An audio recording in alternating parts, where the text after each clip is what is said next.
इस इमेज को देखें, ये दूसरे अरब इजराइल युद्ध की तस्वीर है।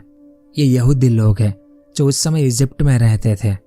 तो इस युद्ध के दौरान इजिप्ट ने ऐसे कानून बनाए थे जैसे कानून इससे पहले जर्मनी में हिटलर ने बनाए थे यहूदी लोगों के लिए। क्योंकि इजिप्ट ने उस समय हजारों यहूदी लोगों को गिरफ्तार करवा लिया, उनके व्यवसाय को बंद करवा दिया, यहूदी लोगों के बैंक खाते जब्त कर लिया गया, यहूदी लोगों को देश छोड़ने के आदेश दिए गए। और तब जो यहूदी लोग इजिप्ट छोड़कर भाग रहे थे, ये तब की इमेज है। आगे विस्तार से जानेंगे इस बारे में। अब इस दूसरी इमेज को देखें। देखने में यह कोई नदी जैसा दिखता है, लेकिन ये इंसानों द्वारा बनाई गई एक नहर है जो इजिप्ट में आती है। यह नहर न सिर्फ 2 समुद्रों को जोड़ती है, बल्कि इसके साथ साथ ये 3 महाद्वीपों को भी जोड़ती है। और इसी नहर के कारण दूसरा अरब इजरायली युद्ध हुआ था। आगे विस्तार से जानेंगे इस बारे में। तो दूसरा अरब इजरायल युद्ध वैसे तो दुनिया के लिए बहुत छोटी सी घटना है, लेकिन इजराइल और इजिप्ट दोनों के लिए यह युद्ध बहुत बड़ी घटना थी, क्योंकि बहुत कुछ हुआ था इस युद्ध के दौरान।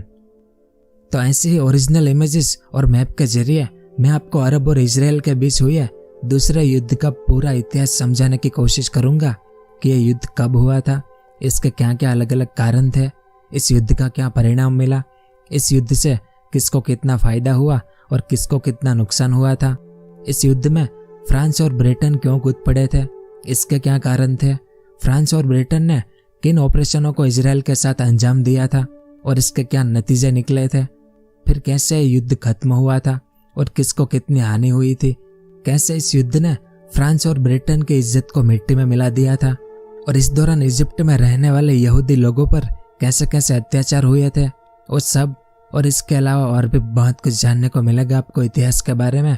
तो वीडियो के आखिर तक मेरे साथ बने रहिए।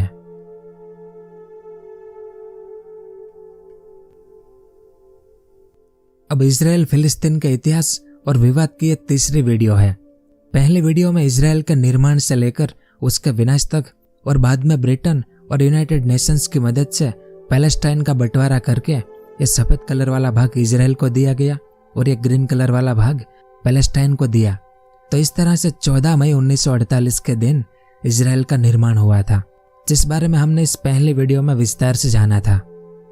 फिर दूसरी वीडियो में हमने जाना कि पहला अरब इजराइल युद्ध कैसे हुआ था, इस दौरान कैसे इजराइल ने अपनी सेना, नौसेना और वायुसेना का निर्माण किया था, और कैसे इजराइल ने सभी अरब देशों को हराकर उनकी जमीन कब्जा ली, और कैसे फिलिस्तीन के 7,50,000 लोगों को भगाया गया, उस बारे में हमने विस्तार से जाना इस दूसरी वीडियो में।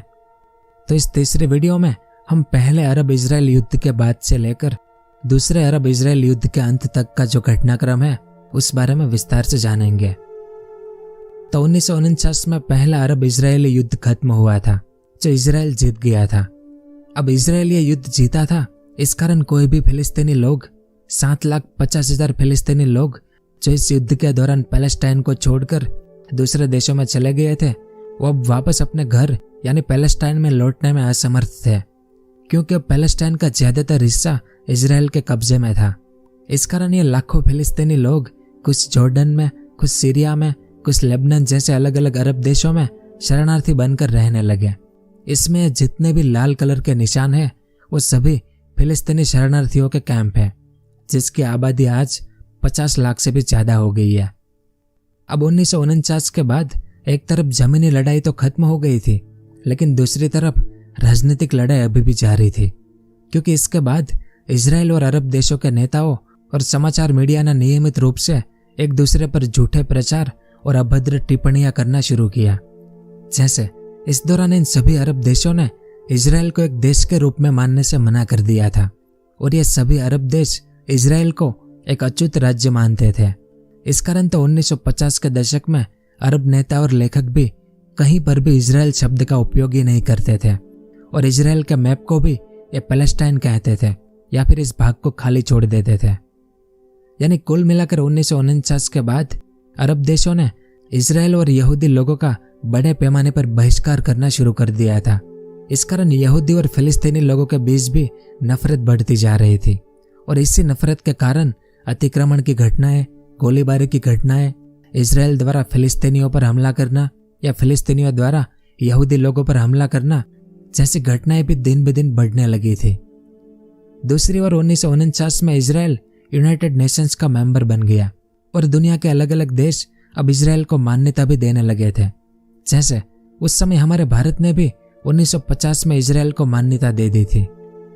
खैर, तो इस समय काल में डेविड बेन गुरियन की सरकार काम कर रही थी, जो इजराइल को काफी तेज गति से विकसित कर रहे थे।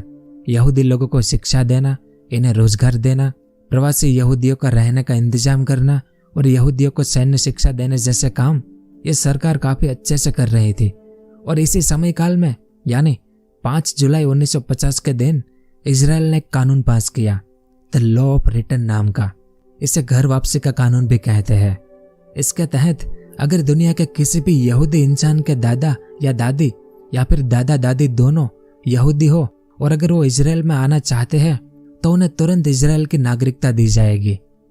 तो इस कानून के बाद दुनिया भर के हजारों यहूदी लोग वापस इजराइल में आने लगे और 1951 आते आते इजराइल में यहूदी लोगों की आबादी 14 लाख हो गई। यानी 1948 में जब इजराइल बना था तब 7 लाख यहूदी आबादी थी, जो अगले 3 सालों में डबल हो गई थी। इसका सबसे बड़ा कारण यह घर वापसी का कानून था। लेकिन दूसरी ओर यहूदी लोगों की बढ़ती आबादी से यहाँ गाजा पट्टी और इस वेस्ट बैंक में रहने वाले फिलिस्तीनी लोगों के साथ साथ आसपास के अरब देश और चिंतित होने लगे कि हम इजराइल को मिटाने की और यहूदी लोगों के रोकने की इतनी कोशिश कर रहे हैं, इसके बावजूद भी इनकी आबादी बढ़ती जा रही है। तो अब हम अरब देश और क्या कर सकते हैं? इस मैप को देखें।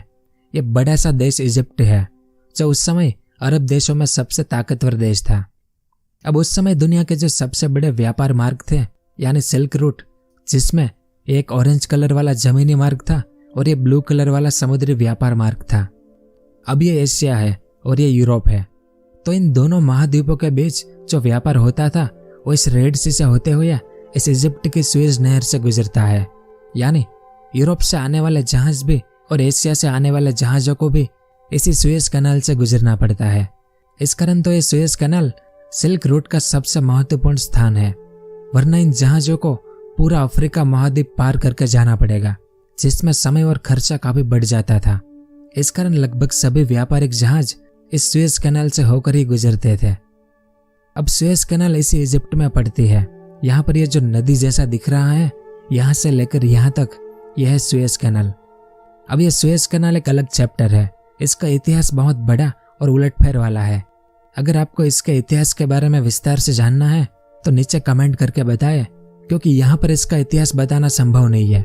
यहाँ पर आप इतना समझ लीजिए कि उस समय इस सुएज कैनाल पर ब्रिटेन और फ्रांस का कंट्रोल था, क्योंकि आधुनिक युग में दो सबसे बड़े लुटेरे अगर कोई थे तो वो ब्रिटेन और फ्रांस ही थे। दुनिया को तेज गति से लूटने के लिए ही इन्होंने सुएज कैनाल बनवाई थी और ये दोनों खूब लूट रहे थे दुनिया को। इस कारण ये दोनों देश सुएज कैनाल को खोना नहीं चाहते थे। अब हमारे भारत की तरह ये इजिप्ट भी उस समय ब्रिटेन का गुलाम था, लेकिन 1922 में इजिप्ट को ब्रिटेन से आज़ादी मिल गई और तब से सुएज कैनाल पूरी दुनिया के लिए खुली थी। अब भले ही यह कैनाल इजिप्ट की जमीन पर बनाई गई थी, लेकिन इस पर इजिप्ट का कंट्रोल नहीं था। इस कारण 1922 के बाद से इजिप्ट की मंशा थी कि सुएज कैनाल को नेशनलाइज करके इजिप्ट को इस पर कंट्रोल कर लेना चाहिए, ताकि इजिप्ट इससे भारी मुनाफा कमा सके। लेकिन इजिप्ट के लिए सबसे बड़ी जो प्रॉब्लम थी वो ये थी कि इजिप्ट में ऐसा कोई राजनेता नहीं था जो इस सुएज कैनाल पर कंट्रोल कर सके और यहाँ से ब्रिटेन और फ्रांस को भगा सके।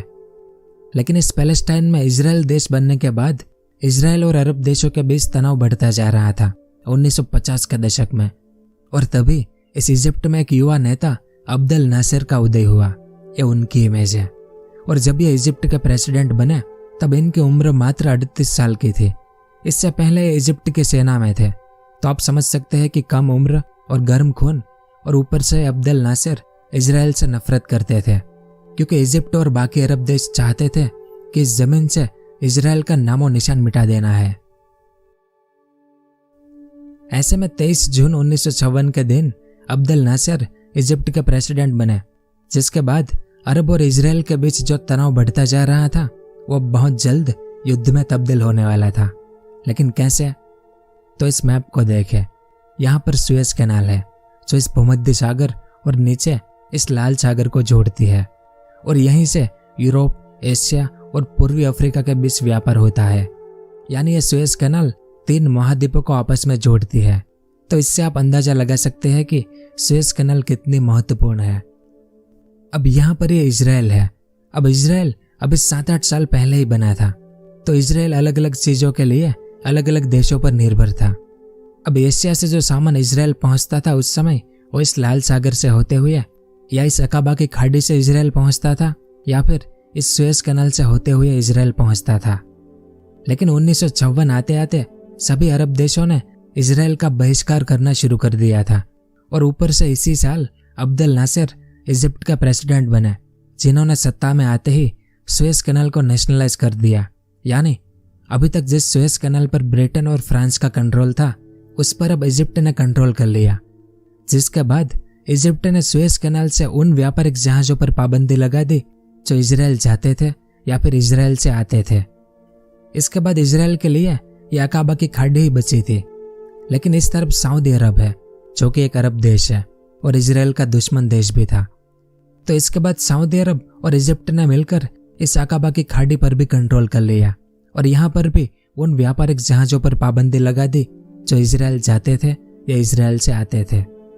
इसके अलावा दुनिया की बड़ी बड़ी कंपनियां जो इजराइल के साथ व्यापार करती थी उस समय, उन कंपनियों पर भी अरब देशों ने प्रतिबंध लगा दिए, जिसमें तेल की कंपनियां इजराइल के लिए सबसे महत्वपूर्ण थी, क्योंकि एक उभरते हुए देश के लिए तेल कितना जरूरी होता है वो आप जानते ही है। ऐसे में इजराइल की हालत खराब होना शुरू हो गई थी, क्योंकि एशिया और पूर्वी अफ्रीका के देशों से कच्चा माल या तैयार माल अब इजराइल में आना बंद हो गया था और अरब देशों ने तेल भी बंद करवा दिया था। इससे इजराइल में जो छोटे छोटे उद्योग अभी शुरू ही हुए थे वो अब बिना तेल के सर्वाइव नहीं कर सकते थे। यानी कुल मिलाकर आर्थिक तौर पर इजराइल की हालत खराब होना शुरू हो गई थी 1956 में। दूसरी ओर ब्रिटेन और फ्रांस भी बौखला गए थे, क्योंकि अब सुएज कैनाल उनके कंट्रोल से बाहर चली गई थी। इस कारण ये दोनों लुटेरे भी चाहते थे कि हम फिर से सुएज कैनाल पर कंट्रोल करके इजिप्ट की सेना को यहाँ से भगा दे। तो इस कारण इसके बाद ब्रिटेन और फ्रांस इजराइल के साथ खड़े हो गए और इन तीनों के बीच काफी लंबे विचार विमर्श के बाद इजिप्ट पर हमला करने का निर्णय लिया गया। इस घटना को ऑपरेशन मस्केटियर कहते हैं, जिसके तहत यह तय हुआ कि अभी तक इजराइल पर जो फिलिस्तीनी हमले हो रहे थे उसके लिए इजराइल इजिप्ट के प्रेसिडेंट अब्दुल नासिर को जिम्मेदार मानता था। इस कारण अब इजराइल पहले इजिप्ट पर हमला करेगा और जब इजिप्ट भी सामने से हमला करेगा तब ब्रिटेन और फ्रांस बीच में आएंगे और कहेंगे कि सुएज कैनाल से इजिप्ट और इजराइल दोनों चले जाए और इसका कंट्रोल फिर से ब्रिटेन और फ्रांस को दे दिया जाए। जिसके बाद अब्दुल नासिर मना करेंगे कि हम ऐसा नहीं करेंगे और तभी ब्रिटेन और फ्रांस भी इजिप्ट पर हमला कर देंगे और सुएज कैनाल पर फिर से ये दोनों कंट्रोल कर लेंगे। तो ये सब इस ऑपरेशन में तय हुआ था। अब इस मैप को देखें, ये इजिप्ट का सिनाई प्रायद्वीप है। तो 29 अक्टूबर 1956 के दिन इजराइल ने इजिप्ट के इस सिनाई प्रायद्वीप पर पहले हवाई हमले शुरू किए। पूरे सिनाई प्रायद्वीप पर जितने भी इजिप्ट की सेना के काफिले थे उन सब पर इजराइल द्वारा बमबारी की गई। यह उस समय की एक इमेज है। इस तरह से इजराइल ने इजिप्ट के कई ठिकानों पर हमले शुरू किए और इजिप्ट की सेना को तितर बितर कर दिया। इसके बाद इजराइल ने अपने सैनिकों को सिनाई प्रायद्वीप पर उतारने शुरू किया। इस इमेज में आप देख सकते हैं। इस तरह सिनाई प्रायद्वीप पर अलग अलग जगहों पर अब इजराइल की सेना सुएज कैनाल की तरफ आगे बढ़ रही थी। दूसरी ओर इजराइल की खुफिया एजेंसी मोसाद को उम्मीद थी कि युद्ध शुरू होने के बाद यह जॉर्डन इजिप्ट की मदद के लिए युद्ध में कूदेगा। इस कारण पहले से ही इजरायली सैनिक यहाँ इजरायली जॉर्डन सीमा पर तैनात थे। अब अभी यहाँ पर कोई लड़ाई शुरू नहीं हुई थी, फिर भी जॉर्डन सीमा पर स्थित इजरायली अरब गांवों में कर्फ्यू लगा दिया गया था। लेकिन बावजूद इसके यहाँ पर एक अरब गांव में 48 नागरिकों की हत्या हो गई, जिसे काफर कासिम नरसंहार कहा जाता है, जो इजरायली पुलिस ने किया था। लेकिन बाद में इन पुलिस वालों को सजा दी गई थी, क्योंकि मरने वाले लोग निर्दोष थे। तो जॉर्डन की सीमा पर बस यही एक घटना हुई थी। दूसरी ओर इस सिनाई प्रायद्वीप पर ये जो मितला दर्रा है उस पर कब्जा करना इजराइल के लिए बहुत जरूरी था, क्योंकि यहाँ से सुएज कैनाल बहुत नजदीक है। तो इजराइल ने पहले यहाँ हवाई हमले किए और बाद में इजरायली पैराट्रूपर्स को मितला दर्रा के पास हवाई मार्ग से उतारा गया। इसके बाद इजरायली सेना ने सबसे पहले सिनाई प्रायद्वीप में इजिप्ट की सभी टेलीफोन लाइनों को काट दिया, जिससे इजिप्ट का कमांड और नियंत्रण गंभीर रूप से बाधित हो गया, क्योंकि बिना टेलीफोन वार्तालाप के युद्ध की योजना नहीं बनाई जा सकती। दूसरी ओर यहाँ पर जो इजिप्ट की सेना थी, जिसके कमांडर अब्देल हकीम आमिर थे, इन्होंने पहले तो इजरायल के इस हमले को सामान्य मान लिया और इसकी चेतावनी अपनी सरकार को भी नहीं दी। लेकिन जब तक आमिर को अपनी गलती का एहसास हुआ, तब तक में इजरायली सेना ने सिनाई प्रायद्वीप में काफी प्रगति कर ली थी। खैर, तो इस तरफ इजरायली सेना की एक टुकड़ी जो यहाँ बॉर्डर से पैदल निकली थी, इन्होंने पहले इस अल कुसैमा पर कब्जा कर लिया और इसके बाद ये टुकड़ी शर्म अल शेख ये वाला इस तरफ रवाना हुई और रात में ही इस पूरे शहर को इजरायली सेना ने घेर लिया और इस पर इजरायल ने कब्जा भी कर लिया। और अभी तक इस अकाबा की खाड़ी पर जो इजिप्ट और सऊदी अरब का कंट्रोल था, उस खाड़ी को भी इजरायल ने अपने कब्जे में ले लिया। इसके बाद इजरायली सेना यहाँ अल कुसैमा से आगे बढ़ते हुए जब इस बीर गपगपा की तरफ आगे बढ़ रही थी, तब सामने इजिप्ट ने अचानक इन पर धावा बोल दिया टैंक और मशीन गनों से। इस दौरान इजरायल के 38 सैनिक शहीद हो गए। इस कारण इजरायल ने तुरंत कुछ और टुकड़ियां मंगाई और फिर से वे आगे बढ़े और इस बार इन्होंने इजिप्ट की सेना को यहाँ से भाग निकाला, क्योंकि इस बार इजरायली सेना ने उनके 260 सैनिकों को शहीद कर दिया। इस लड़ाई को जेबल हेटन की लड़ाई कहते हैं। फिर 31 अक्टूबर के दिन एक बड़ी हवाई लड़ाई हुई, जिसमें इजरायली विमानों ने इजिप्ट के 9 जेट विमानों को तबाह कर दिया। और इसके अगले दिन ब्रिटेन और फ्रांस ने इजिप्ट के प्रेसिडेंट अब्देल नासिर को संदेश भिजवाया कि आप अपनी सेना सुएज कैनाल से हटा दो और सुएज कैनाल का कंट्रोल फिर से फ्रांस और ब्रिटेन को दे दो। लेकिन अब्देल नासिर के मना करने के बाद अगले दिन ब्रिटेन और फ्रांस भी इस युद्ध में कूद पड़े इजरायल की तरफ से, जिसके बाद इजरायल, ब्रिटेन और फ्रांस की वायुसेना और नौसेना ने मिलकर इजिप्ट के कई ठिकानों पर हमले शुरू किए। इस कारण इसके बाद इजिप्ट के प्रेसिडेंट अब्देल नासिर ने अपने पायलटों को आदेश दिया कि वे पीछे हट जाए। तो अब्देल नासिर के आदेश के बाद पश्चिमी सिनाई लगभग इजरायल के कब्जे में आ चुका था, लेकिन ये सुएज कैनाल अभी भी इजिप्ट के कंट्रोल में थी। अब इस मैप को देखें। यहाँ पर है ये गाजा पट्टी, जो पहले अरब इजरायल युद्ध के बाद इजिप्ट को दी गई थी, और यहाँ पर है ये राफा शहर। तो ये राफा शहर रणनीतिक रूप से इजरायल के लिए काफी महत्वपूर्ण था, क्योंकि इस पर कंट्रोल करने से यह गाजा पट्टी इजिप्ट के सिनाई प्रायद्वीप से अलग हो जाएगी और इस राफा शहर से उत्तरी सिनाई के मुख्य शहर इस अल अरिश और इस अल कंतारा तक जाने का रास्ता भी इजरायल को आसानी से मिल जाएगा। और अल कंतारा बिल्कुल सुएज कैनाल के किनारे पर है, तो इससे इजरायल को सुएज कैनाल पर कंट्रोल करना भी आसान हो सकता था। अब इस राफा शहर में इजिप्ट और फिलिस्तीनी सेना तैनात थी। इस कारण रात के अंधेरे में इजरायली सैपरों और इंजीनियरों द्वारा राफा में घुसने के लिए खदानों से रास्ता बनाया गया।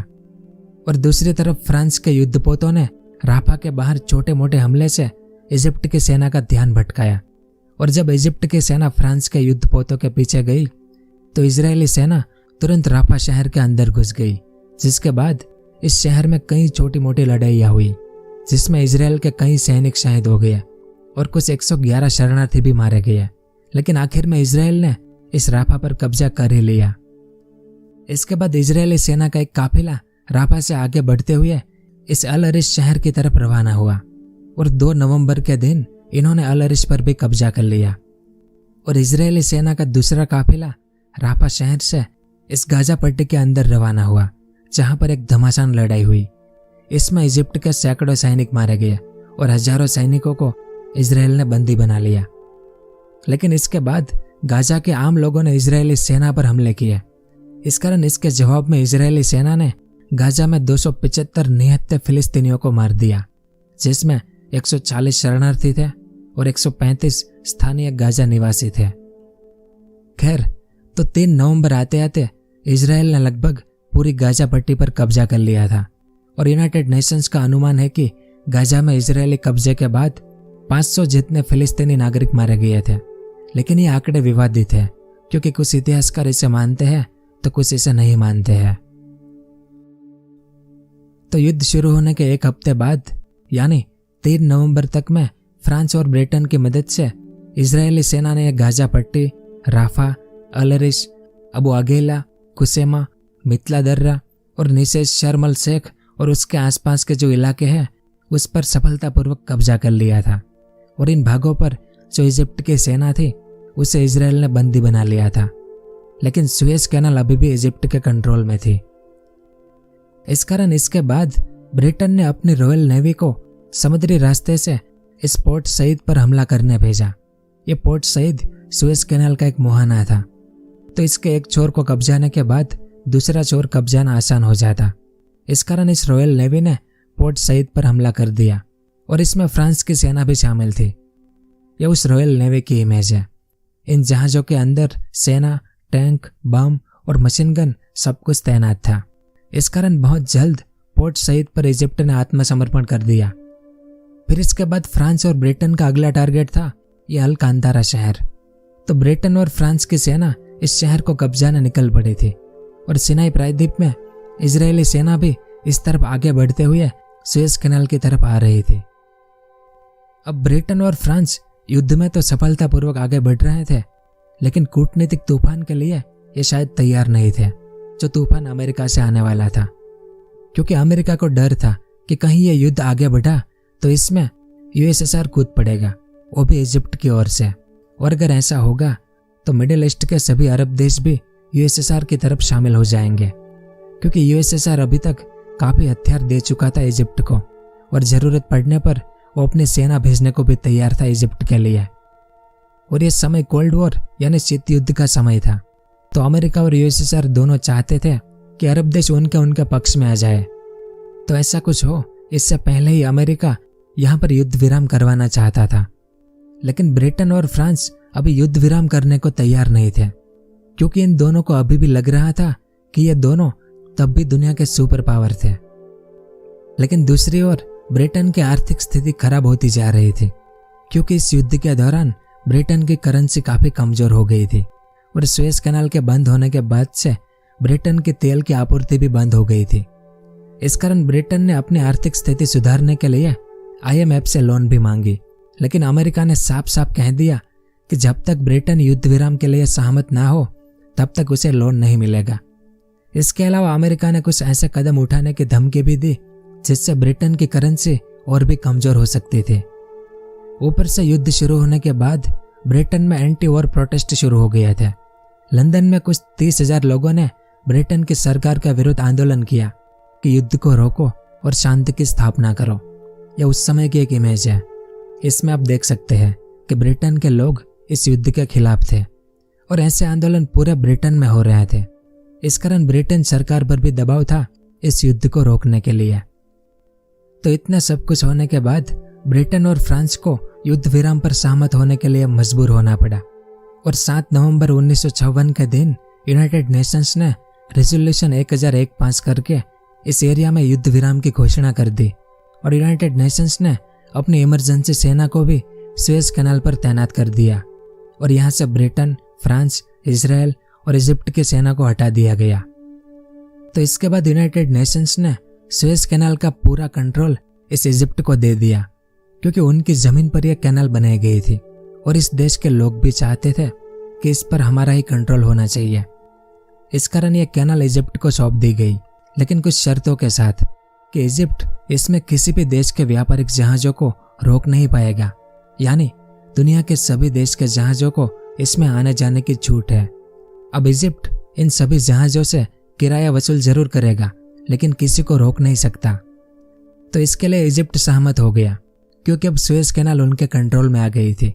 इस कारण तो इसके बाद न सिर्फ इजिप्ट में बल्कि सभी अरब देशों में अब्देल नासिर एक हीरो बन गए थे और अरब लोग इन्हें सम्मान की निगाह से देखने लगे थे।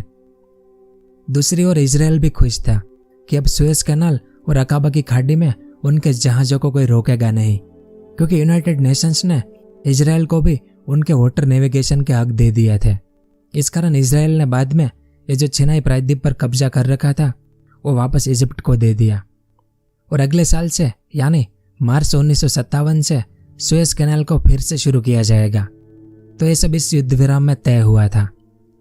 यानी ऐसा पहली बार हुआ था जब यूनाइटेड नेशंस ने अपनी इमरजेंसी सेना का इस्तेमाल किया हो, जो 4 दिसंबर 1956 तक सुएज कैनाल पर तैनात हो गई और 24 दिसंबर के दिन ब्रिटेन और फ्रांस की बची कुची सेना भी यहाँ से वापस अपने अपने देश चली गई।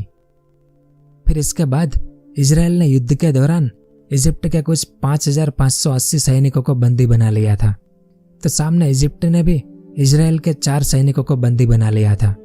इस कारण 27 दिसंबर के दिन इजराइल ने अपने 4 सैनिकों के बदले इजिप्ट के 5,580 सैनिक वापस लौटा दिए।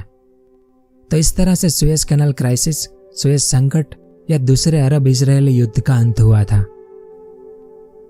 तो अब बात करते हैं कि इस युद्ध का ब्रिटेन और फ्रांस पर क्या असर पड़ा था। तो यह सुएज संकट ब्रिटेन के लिए एक अपमानजनक सबक था, क्योंकि इस युद्ध के बाद से यह साफ हो गया था कि शक्ति और सत्ता के मामले में ब्रिटेन अब अमेरिका या यूएसएसआर के समान नहीं था, क्योंकि इस युद्ध ने यह तय कर दिया था कि भविष्य में किसी भी बड़े ब्रिटिश ऑपरेशंस को अंजाम देने से पहले ब्रिटेन को हर कदम पर अमेरिका की मदद की जरूरत पड़ेगी। उसके बगैर ब्रिटेन कुछ भी नहीं कर पाएगा। यानी ब्रिटेन के सदियों पुराने साम्राज्य में जबरदस्त तब्दीली आई थी इस युद्ध के बाद, क्योंकि ब्रिटेन को अपनी कमजोरियों को स्वीकार करना पड़ा। इन्हें काफी शर्मिंदगी उठानी पड़ी और अमेरिका के साथ इनके जो संबंध थे उन पर भी असर पड़ा था। और फ्रांस को भी यह एहसास हो गया कि अब तक दुनिया पर हमारा जो दबदबा था वो अब खत्म हो चुका है। यानी इसके बाद ब्रिटेन और फ्रांस की साख मिट्टी में मिलती नजर आई थी। सामने अरब देशों में अब्दुल नासिर हीरो बनकर उभरे, जिससे अरब राष्ट्रवाद को एक नई जान मिली, क्योंकि नासिर ने न सिर्फ सुएज कैनाल बल्कि इजिप्ट में जो ब्रिटिश और फ्रांसीसी बैंक थे उनका भी 1957 में राष्ट्रीयकरण कर दिया। और 19 अप्रैल 1957 के दिन पहली बार ब्रिटिश सरकार के जहाज ने सुएज कैनाल के उपयोग के लिए इजिप्ट को टोल टैक्स का भुगतान किया था। फिर इसके बाद बात करते हैं कि इस युद्ध के दौरान इजिप्ट में रहने वाले यहूदी लोगों पर कैसे कैसे अत्याचार हुए थे। तो अक्टूबर 1957 में जब सुएज संकट भड़क उठा, तब प्रेसिडेंट अब्दुल नासिर ने इजिप्ट में नागरिक स्वतंत्रता को खत्म करने वाले कई कानूनों को पास किया। तो इन कानूनों के तहत बिना किसी आरोप के बड़े पैमाने पर गिरफ्तारियां करना और किसी भी जाति या समूह से इजिप्ट की नागरिकता छीनने की अनुमति दी गई थी, जिसमें मुख्यत्वे यहूदी लोगों को निशाना बनाया गया था। असल में उस समय इजिप्ट की कुल आबादी कुछ 2.5 करोड़ के आसपास थी, जिसमें से सिर्फ 42,000 ही यहूदी थे, यानी सिर्फ 1%। अब इजिप्ट की इजराइल से दुश्मनी थी, तो इजिप्ट ने अपने देश में रहने वाले यहूदी लोगों को परेशान करने के लिए ही ये कानून बनाए थे। इस कारण इस युद्ध के दौरान कुछ 1,000 यहूदियों को गिरफ्तार कर लिया गया और 500 यहूदियों के व्यवसायों को सरकार ने जब्त कर लिया था।